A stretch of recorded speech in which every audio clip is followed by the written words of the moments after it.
جب جا رہے تھے تو پیچھے نئی مسجد بنا کر کھڑے تھے. حضور جنگ پر جا رہے تھے, آ گئے, عرض کی یا رسول اللہ مسجد کا افتتاح تو کر دیں. حضور نے فرمایا میں جنگ پر جا رہا ہوں. حضور جنگ پر چلے گئے. حضور نے فرمایا میں بعد میں آ کر افتتاح کروں گا. جب حضور چلے گئے, میرے آقا و مولا پر, صحابہ پر کافر تلواریں لے کر حملہ کر رہے تھے. مولا علی کے جسم پر اس جنگ میں 80 زخم لگے. جب حضور نے مولا علی کے جسم پر وہ زخم دیکھے تو مولا علی کے ایک زخم پر پٹی کرتے, پھر دوسرا زخم, جب دوسرے پر کرتے پھر تیسرا, چوتھا, پانچواں. جب حضور نے یہ حالت دیکھی مولا علی کے تو حضور کے چشم مذاق میں سے آنسو آ گئے. حضور پر 70 بار حملے ہوئے, لیکن وہ پیچھے کیا کر رہے تھے؟ حضور پر حملے ہو رہے تھے اور وہ کیا کر رہے تھے؟ نماز پڑھ رہے تھے. اس مسجد کے اندر قرآن کی تلاوت کر رہے تھے. حضور واپس آ گئے, پھر آ گئے, عرض کی یا رسول اللہ وہ مسجد کا کلمہ تو پڑھتے تھے, وہ 5 وقت حضور کی زیارت بھی کرتے تھے, سب کچھ کرتے تھے. آ گئے, عرض کی یا رسول اللہ مسجد کا افتتاح تو کر دیں. اللہ تبارک و تعالیٰ نے قرآن نازل کر دیا, والذین اتخذوا مسجدا ضرارا وکفرا وتفریقا بین المؤمنین وارصادا لمن حارب اللہ ورسولہ. فرمایا میرے حبیب یہ مسجد ضرار ہے, تیری عزت پر حملے ہو رہے ہوں اور یہ نمازیں پڑھے ہوں, ہمیں ایسی نماز کی بھی ضرورت نہیں, ایسی مسجد کی بھی ضرورت نہیں. علامہ اقبال کہتے ہیں شوق اگر تیرا نہ ہو میری نماز کا امام, میرا قیام بھی حجاب میرا سجود بھی حجاب. حضرت عبداللہ بن مبارک کو جانتے ہیں آپ؟ تاجدار تصوف حضرت عبداللہ بن مبارک ہیں. کون ہے؟ تاجدار تصوف, تصوف کے تاجدار, اور حضرت امام اعظم ابو حنیفہ کے شاگرد ہیں اور امام بخاری کے استاد ہیں. اور کرتے کیا ہیں؟ میدان جہاد میں تلوار لے کر جہاد کرتے ہیں. تاجدار تصوف تلوار اٹھا کر جہاد کرتے ہیں. جیسے لوگ ہمیں آ کر کہتے ہیں نا کہ جناب دیکھیں آپ یہ کیا کر رہے ہیں, آپ سے بڑے خوش قسمت تو ہم لوگ ہیں. دیکھیں سال میں 6 بار ہم تو عمرے کرنے جاتے ہیں, ہم تو ہر سال حج کرنے جاتے ہیں. آپ یہ یہاں پر روڈ بند کر کے آپ کا نہ سونا اچھا, ہر وقت دشمن آپ کے سر کے اوپر, یہ کیا آپ کرتے ہیں؟ حضرت عبداللہ بن مبارک کو بھی آ کر ایک شخص نے یہی بات کی. اس نے آ کر کہا حضور آپ یہاں کیا کر رہے ہیں میدان جہاد میں تلوار اٹھا کر, دشمن سر کے اوپر کھڑا ہے, آپ کا سونا اچھا نہیں, نہ روٹی اچھی, دشمن آپ کے سر کے اوپر کھڑا ہے. تو حضرت عبداللہ بن مبارک کو کہا کہ جناب آپ سے بڑے خوش قسمت تو وہ حرم کعبہ میں بیٹھے ہیں, کعبے کے اندر بیٹھے ہیں. حضرت فضیل بن ایاس عابد الحرمین, حرمین کے سب سے بڑے عبادت گزار کا لقب آپ کو ملا. کہا جناب آپ سے بڑے خوش قسمت تو ہوئے ہیں, دیکھیں زمزم پیتے ہیں, 5 وقت حرم کعبہ میں نماز پڑھتے ہیں, وہاں رہو وہاں پر افطار بھی وہی کرتے ہیں, نمازیں بھی, تہجد بھی, سب کچھ. حضرت عبداللہ بن مبارک نے قلم اٹھایا, قلم اٹھا کر آپ نے حضرت فضیل بن ایاس کو شعر لکھ کر بھیج دیے. جب ان کے پاس پہنچے تو کیا لکھا ہوا تھا؟ یا عابد الحرمین لو ابصرتنا لعلمت انک فی العبادت طلب من کان یخضب خدہ بدموعہ فنحورنا بدمائنا تتخدب. فرمایا حرمین کے عبادت گزار کبھی آپ کو موقع ملے تو ہمارے پاس بھی آنا. ہم بھی یہی کہتے ہیں کہ نمازیں پڑھنے والوں کبھی موقع ملے تو یتیم خانہ چوک بھی آنا. لبیک لبیک لبیک لبیک الجہاد الجہاد الجہاد الجہاد الجہاد الجہاد الجہاد الجہاد لبیک لبیک لبیک لبیک لبیک لبیک من سب نبیشن من سب نبیشن من سب نبیشن من سب نبیشن. کہا جناب آپ کو کبھی موقع ملے تو ہمارے پاس بھی آنا. کہا آپ حرم کعبہ میں سجدے کرتے ہیں, وہاں نمازیں پڑھتے ہیں, وہاں روزے رکھتے ہیں, وہاں طواف کرتے ہیں, وہاں زمزم کا پانی پیتے ہیں, آپ اپنی عبادت بھی کر رہے ہیں, کبھی آ کر میدان جہاد میں ہماری عبادت کو بھی دیکھنا. اگر آپ نے ہماری عبادت کو دیکھ لیا جو ہم کر رہے ہیں تو آپ اپنی عبادت کو بچوں کا کھیل سمجھیں گے. فرمایا عبادت تو ہم کروا رہے ہیں. حضور نے نہیں فرمایا کہ جنت نماز کے سائے کے نیچے ہے. حضور نے نہیں فرمایا کہ جنت روزے کے سائے کے نیچے ہے، میرے آقا مولا نے فرمایا جنت تلواروں کے سائے کے نیچے ہے۔ فرمایا کبھی موقع ملے تو آنا ہمیں دیکھنا۔ فرمایا من کان یخذب خدہ بدموعہ فنحورنا بدمائنا تتخدب۔ فرمایا جناب آپ تو وہاں پر بیٹھ کر حرم کعبہ میں اپنے گناہوں کی وجہ سے روتے ہیں، اور رو رو کر اپنداڑھی جو ہے وہ آنسوؤں سے تر کر دیتے ہیں۔ کیا کرتے ہیں آپ؟ رو کر گناہوں کیا کرتے ہیں آپ؟ رو کر گناہوں کی وجہ سے اپنی داڑھی کو تر کر دیتے ہیں۔ کبھی آپ کو موقع ملے تو ہمارے پاس بھی آنا، کہا کر ہمیں دیکھنا، ہم اپنی گردنیں کٹوا کر اپنے خون سے جسم تر کر دیتے ہیں۔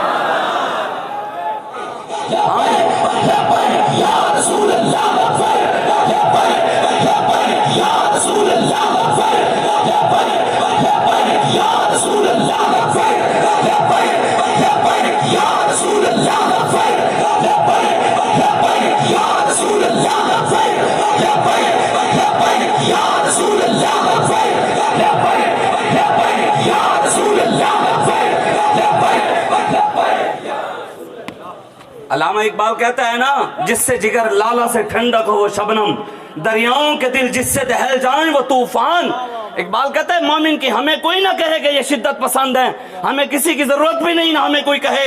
رب نے ہماری تعریف خود قرآن میں مومن کی تعریف کی ہے، محمد الرسول اللہ والذین معہ اشداء علی الکفار رحماء بینہم۔ جس نے بھی، جو بابا جی کو نہیں ملا تھا نا، خدا کی قسم وہ باتیں کرتا ہوگا، لیکن جو بھی بابا جی کے پاس ایک بار آیا نا، وہ یہ کہنے پر مجبور ہوا کہ یار میں نے اس بابا جیسا پوری دنیا میں نرم دیکھا ہی نہیں ہے۔ لیکن جب بات کفر کے ساتھ آتی تھی تو پھر اقبال کہتے ہیں وہ چاہے جامع مسجد رحمت للعالمین میں بھی بیٹھے ہوں، تو جس سے جگر لالا سے ٹھنڈک ہو وہ شبنم، اور دریاؤں کے دل جس سے دہل جائیں وہ طوفان۔ بات یہاں سے ہوتی تھی، ہل ٹرمپ بھی جاتا تھا، مودی بھی ہل جاتا تھا، اور انشاءاللہ ہماری یہ علامہ اقبال کہتا ہے نا، اقبال کہتا ہے ہوائیں ان کی، فضائیں ان کی، سمندر ان کے، جہاز ان کے۔ علامہ اقبال کہتا ہے ہواؤں میں بھی یہ ہیں، فضاؤں میں بھی یہ ہیں، سمندروں میں بھی یہ ہیں، طاقتیں انہی کے پاس ہیں، سب کچھ انہی کے پاس ہے۔ یہ ہمیں ڈرانا چاہتے ہیں کہ ہم تمہیں ختم کر دیں گے۔ علامہ اقبال کہتے ہیں پریشان نہیں ہونا، ہوائیں ان کی، فضائیں ان کی، سمندر ان کے، جہاز ان کے، گراں بھور کی کیوں کر کھلے، بھمر ہے تقدیر کا بہانہ۔ اقبال کہتا ہے پریشان نہیں ہونا، سب طاقتیں ان کے پاس ہے، رب ہمارے پاس ہے، ہوگا وہی جو میرا رب چاہے گا انشاءاللہ۔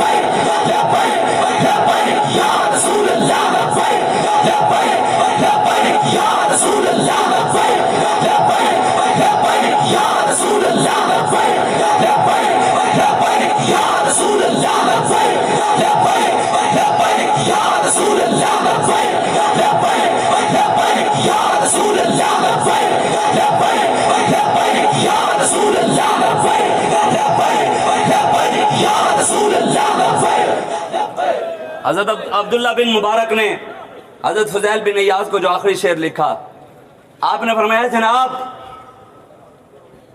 جتنی مرضی عبادت کر لیں آپ، جتنی مرضی سجدے کر لیں آپ، جتنی مرضی یہاں روزے رکھ لیں، جتنا مرضی طواف کعبہ کر لیں، جتنا مرضی آپ حجر اسود کو چوم لیں، جس مرضی مقام کو پہنچ جائیں، جب آپ اس دنیا سے جائیں گے تو لوگ کہیں گے یہ مردہ ہے۔ کیا کہیں گے؟ جس مرضی مقام کو پہنچ جائیں لوگ کیا کہیں گے؟ کہا جناب کبھی موقع ملے تو ہمارے پاس بھی آنا۔ اللہ نے قرآن میں کہا وَلَا تَقُولُوا لِمَنْ يُقْتَلُ فِي سَبِيلِ اللَّهِ أَمْوَاتٌ بَلْ أَحْيَاءٌ وَلَٰكِن لَّا تَشْعُرُونَ۔ فرمایا میرے حبیب شہید تو زندہ ہیں، انہیں مردہ نہیں کہنا۔ ہم بھی یہی کہتے ہیں، جو دعوے کرتے ہیں ہم بھی عاشق رسول ہیں، ہم بھی عاشق رسول ہیں، ہم بھی کہتے ہیں کبھی موقع ملے تو آنا۔ ہمارے تو نوجوان فیض آباد میں بھی بارش ہو رہی تھی، ٹھنڈی رات تھی، شیل چل رہے تھے، گولیاں چل رہی تھیں، تھکے ہوئے بھی تھے، پھر بھی موت کی آنکھوں میں آنکھیں ڈال کر کہہ رہے تھے نمی دانم کہ آخر چوں دمے دیدار می رقصم مگر نازم بائیں زوکے کے پیشے یار می رقصم۔ فرمایا یہ ہم جمپ لگا کر منصب نبیت کے نعرے اس لیے لگا رہے ہیں اور گولیوں کی طرف بڑھ اس لیے رہے ہیں کہ ہم نے یار کی بارگاہ میں رقص کرتے ہوئے پیش ہونا یا رسول اللہ یا رسول اللہ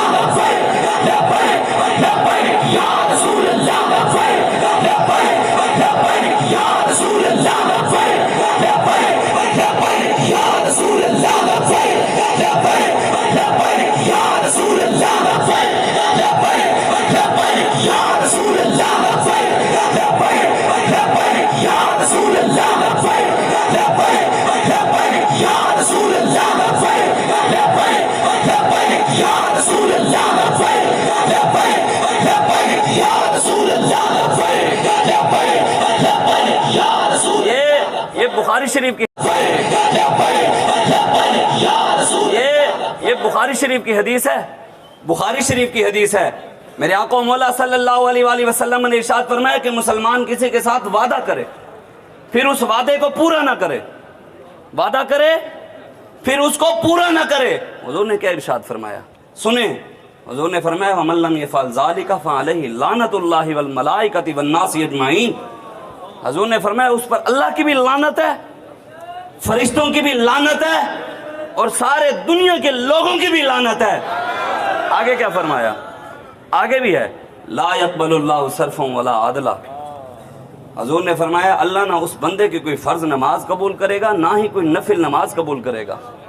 یہ تو ہے عام وعدے کی، اور جو وعدہ ہی ناموس رسالت پہ کیا گیا ہو، پھر کون سی نمازیں؟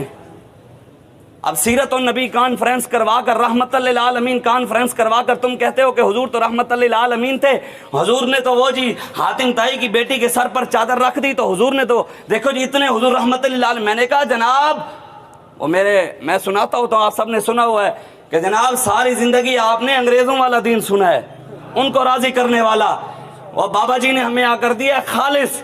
آگے بھی پڑھو، بات آگے بھی ہے اسے۔ جب ایک یہودی نے مسلمان بیٹی کی چادر اتاری، خبر میرے آقا تک پہنچ گئی۔ حضور نے یہ نہیں کہا کہ صحابہ جاؤ اپنی بیٹی کا بدلہ لے کر آؤ، بہن کا بدلہ لے کر آؤ، حضور خود تلوار اٹھا کر بیٹی کے لیے چل پڑے۔ ہمیں یہ سیرت نہ بتاؤ، یہ بھی سیرت پڑھو، ہمیں نہ بتاؤ حضور کا نام نہیں ہے۔ میں نعوذ باللہ یاد، لیکن سمجھانے کے لیے نام نہیں ہے۔ میں نے بھی تعویذ پہنا ہوا ہے، ہم بھی تعویذوں والے ہیں، ماننے والے ہیں، لیکن نام نہیں ہے نبی التعویذ۔ جو بندہ پورا دین تعویذ کو سمجھ کر بیٹھ جائے، حضور کا نام نہیں ہے نبی التسبیح۔ بابا جی فرمایا کرتے تھے کہ تسبیحوں والا نبی، لیکن میرے آقا کا نام یہ ضرور ہے نبی القتال، کافروں کی گردنیں اتارنے والا نبی۔ نبی کہتے ہیں مولوی یہاں پر تقریر کر رہا تھا، لوگوں کو اشتعال انگیز تقریر کر کے ابھار رہے تھے۔ یہ لکھتے ہیں، میں نے کہا یہ تو میرے آقا کا نام ہے، نبی المحرد، یا ایھا النبی حرد المؤمنین علی القتال، سبل الہدی میں امام نے لکھا۔ میں اے میرے نبی مومنوں کو کافروں کی گردنیں اتارنے کی طرف ابھاریے۔ ہم بھی تو یہی کہتے ہیں کہ کشمیر کی طرف چلو، ہم بھی تو یہی کہتے ہیں فلسطین کی طرف چلو، تو یہی کہتے ہیں فلسطین کی طرف چلو۔ تو انشاءاللہ ہمارے قائد نے یہ کہا ہے، ہمارے قائد نے کہا ہے کہ ہمارے لیے آپ کریں دعائیں، انشاءاللہ وقت وہ بھی آئے گا کہ ہم بیت المقدس میں جمعہ بھی پڑھیں گے۔ یا رسول اللہ یا رسول اللہ یا رسول اللہ یا رسول اللہ یا رسول اللہ یا رسول اللہ یا رسول اللہ یا رسول اللہ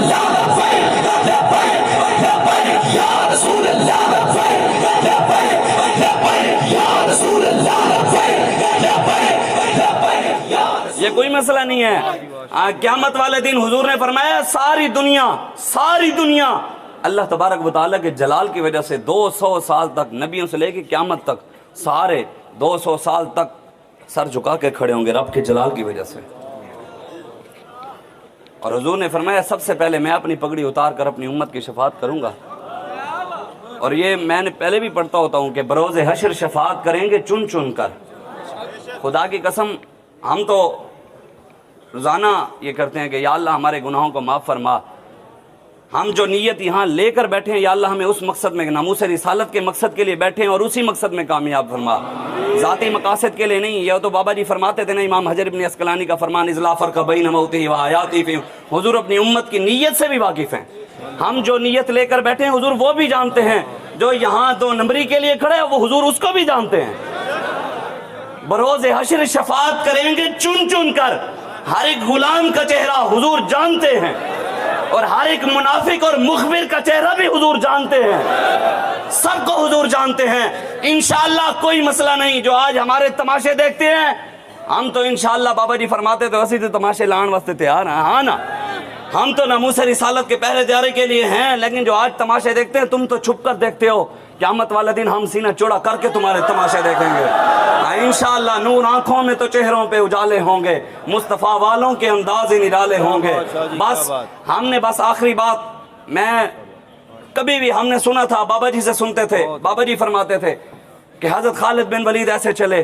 ہم نے نہیں دیکھا حضرت خالد بن ولید. خدا کی قسم ہم سنتے ہیں, ہم نے سنا پھر پڑھا. پہلے شاید ہمیں یہی بتایا گیا کہ اسلام امن کا درس دیتا ہے, پڑھا بھی صحیح یہی کہا کہ فلاں مولوی کو جا کر یہ جواب دینا ہے, فلاں کو جا کر یہ جواب دے. بابا جی نے کہا جواب کسی مولوی کو نہیں کر یہ جواب دینا ہے, فلاں کو جا کر یہ جواب دے. بابا جی نے کہا جواب کسی مولوی کو نہیں, جواب کافروں کو دینا ہے. کفر کی آنکھ میں آنکھ ڈالنی ہے, ظالم کی آنکھ میں آنکھ ڈالنی ہے, آپس میں نہیں, ان کے ساتھ مقابلہ کرنا ہے. ہم نے یہ سب کچھ سنا تھا, پھر ہم نے پڑھا, سنا بابا جی سے, پھر ہم نے پڑھا اس کو.